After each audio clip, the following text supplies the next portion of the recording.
তারিখ গভীর রাত থেকে ইরানের উপরে ইসরায়েল ড্রোন এবং বিমান হামলা চালায়।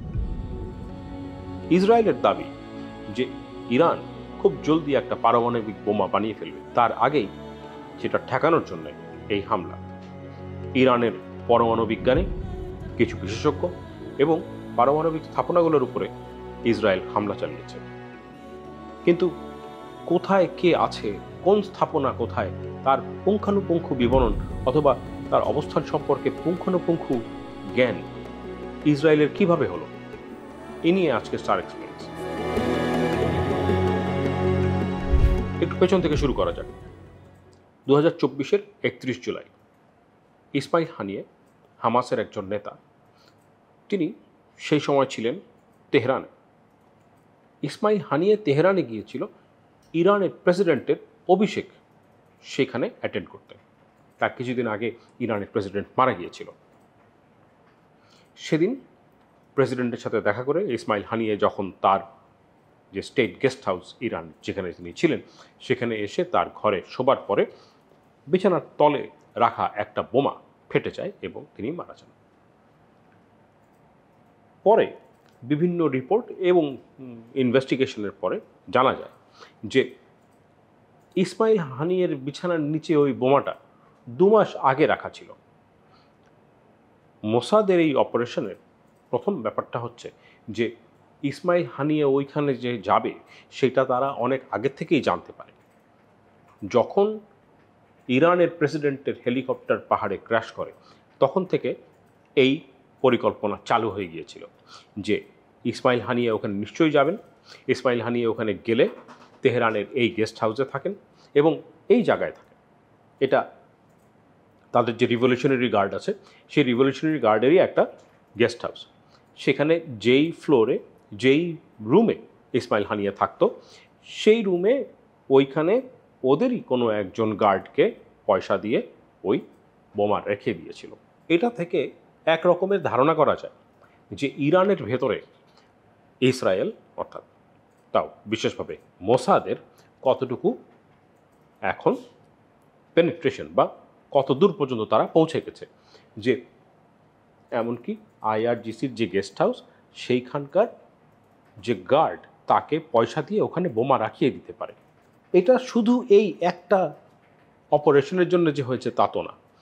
ইরানের ভেতরে মোসাদের এই রকম অনেক দূর পর্যন্ত তারা পৌঁছে গেছে এবং সেভাবে তারা বহু সময় ধরে হোমওয়ার্ক করে প্রতিটা জায়গার যে অবস্থান সেগুলো বের করেছে। প্রতিটা মানুষ কে কোথায় থাকে, কার কি রুটিন, সে সম্পর্কেও একটা ধারণা করতে পেরেছে। ইরানের ভেতরে এই শুক্রবার থেকে যে আক্রমণ শুরু হয়েছে তাতে একেবারে প্রথম দফায় তেমন কিছু বলেনি, কিন্তু ঘন্টা 2 আগে ইসরায়েল দাবি করেছে যে ইরানের টপ 9 জন যে নিউক্লিয়ার সায়েন্টিস্ট, পরমাণু বিজ্ঞানী, তাদেরকে তারা মেরে ফেলেছে। এটা কিন্তু এই প্রথম না। এর আগে 2007 থেকে 2012 পর্যন্ত না হলেও 5 জন পরমাণু বিজ্ঞানীকে মেরে ফেলেছিল ইসরায়েল বিভিন্ন জায়গায় বিভিন্নভাবে। এর আগে আরেকজন, তখন সে হচ্ছে পরমাণু প্রোগ্রামের যে প্রধান মহসিন ফখরিজাদে, তাকে মারা হয়েছিল একটা স্যাটেলাইট নিয়ন্ত্রিত, স্যাটেলাইট কন্ট্রোল, রিমোট কন্ট্রোল একটা বন্দুক দিয়ে, যখন সে এক শহর থেকে তেহরানে যাচ্ছিল সেই সময়। এগুলো সব ইরানের ভেতরেই হয়েছে।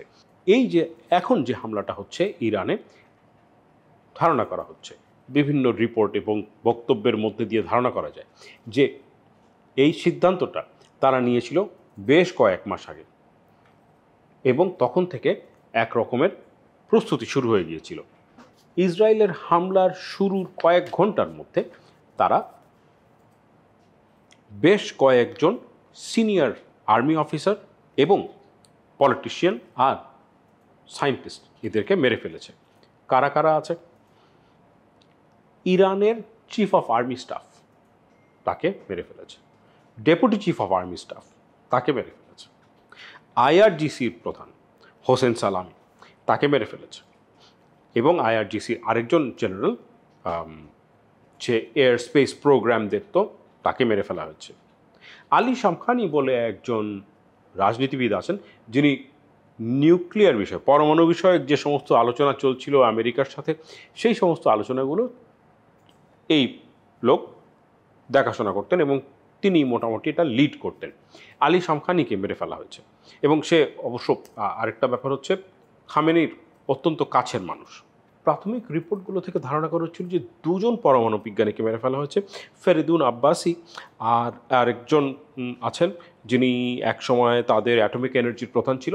কিন্তু এখন 2 ঘন্টা আগে যেটা বলছিলাম, যে তারা দাবি করেছে, ইসরায়েল দাবি করছে যে 9 জনকে মেরে ফেলেছে। এই ফেরিদুন আব্বাসি এর আগে 2007 থেকে 2012-তে যখন বেশ কয়েকজন নিউক্লিয়ার সায়েন্টিস্টকে মেরে ফেলেছিল ইসরায়েল, সেই সময় আব্বাসির উপরেও হামলা করা হয়েছিল, কিন্তু আব্বাসি বেঁচে যায়।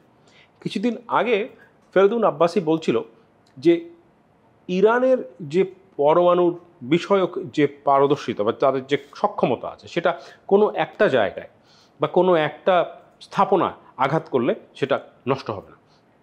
এটা পুরো ইরান জুড়ে ছড়িয়ে ছিটিয়ে আছে। কোনো এক জায়গায় এক রকমের এনরিচমেন্ট চলছে, আরেক জায়গায় হয়তো গবেষণা হচ্ছে, এই ধরনের কিছু। তো সেই আব্বাসিকে হিট করে সে তো মারা গেছে। এছাড়া ইরানের তেহরান সহ ইরানের বিভিন্ন জায়গায় বেশ কয়েকটা নিউক্লিয়ার ফ্যাসিলিটিতে বোমা হামলা হয়েছে, এবং সব মিলিয়ে 7টা থেকে 9টা এরকম ফ্যাসিলিটিতে বোমা হামলা হবার রিপোর্ট পাওয়া যাচ্ছে। এ থেকে ইরানের যে নিউক্লিয়ার প্রোগ্রাম এবং তার একটা পারমাণবিক বোমা বানানোর পথে তারা কতদূর, সেটা বা তারা কতদূর পেছালো, তাদের কতটুকু ক্ষতি হয়েছে, এটা এখনই বোঝা যাচ্ছে না, হয়তো কিছুদিন পরে আরও রিপোর্ট থেকে বোঝা যাবে। তবে আপাতভাবে এর আগ পর্যন্ত যেটা ধারণা করা হচ্ছিল, যে ইরান আসলে বোমা বানানোর জন্য নিউক্লিয়ার এনরিচমেন্ট প্রোগ্রামে যাচ্ছে না, কিন্তু ইসরায়েল বোঝাই যাচ্ছে ইসরায়েল তাতে শোনেনি, ইসরায়েল সেটা মানেনি। ইসরায়েলের বিশ্বাস ছিল যে ইরান অবশ্যই একটা নিউক্লিয়ার বোমা বানাচ্ছে। একেবারে পুঙ্খানুপুঙ্খ বিবরণ নিয়ে ঠিক যেই অ্যাপার্টমেন্টে আছে সেই অ্যাপার্টমেন্টে অথবা যেই বিল্ডিংয়ে আছে সেই বিল্ডিংয়ে এইরকম করে হামলা এর আগেও ইসরায়েল করেছে এবং বেশ দূরে দূরে করেছে। কিছুদিন আগেও এরকম হামাসের বিভিন্ন নেতাদের উপরে হামলা হচ্ছে, হেজবোল্লার নেতাদের উপরে এরকম করে হামলা হয়েছে, এখন ইরানে হচ্ছে। এ থেকে আরেকটি বিষয় যেটা উঠে এসেছে সেটা হচ্ছে যে বেনিয়ামিন নেতানিয়াহু, ইসরায়েলের প্রধানমন্ত্রী, উনি বলছেন যে এখন আসলে সময় এসছে যে ইরানের জনগণের উঠে দাঁড়াবার এবং এক রকমের বিদ্রোহ করার। তাদের বক্তব্য হচ্ছে যে ইরানের আসলে মানুষজন খুব একটা খুশি নয়, এবং সেইখানে একটা বিরোধী দলীয় অথবা বিরোধী দল যদিও খুব দুর্বল, বিরোধী দল না থাকলেও এক রকমের একটা অভ্যুত্থান দরকার। এই যে হামলা হলো, এরকম একটা হামলার মধ্যে দিয়ে সেরকম একটা অভ্যুত্থানকে উস্কে দেওয়াটা বলা হচ্ছে যে সেটা একটা পরিকল্পনা।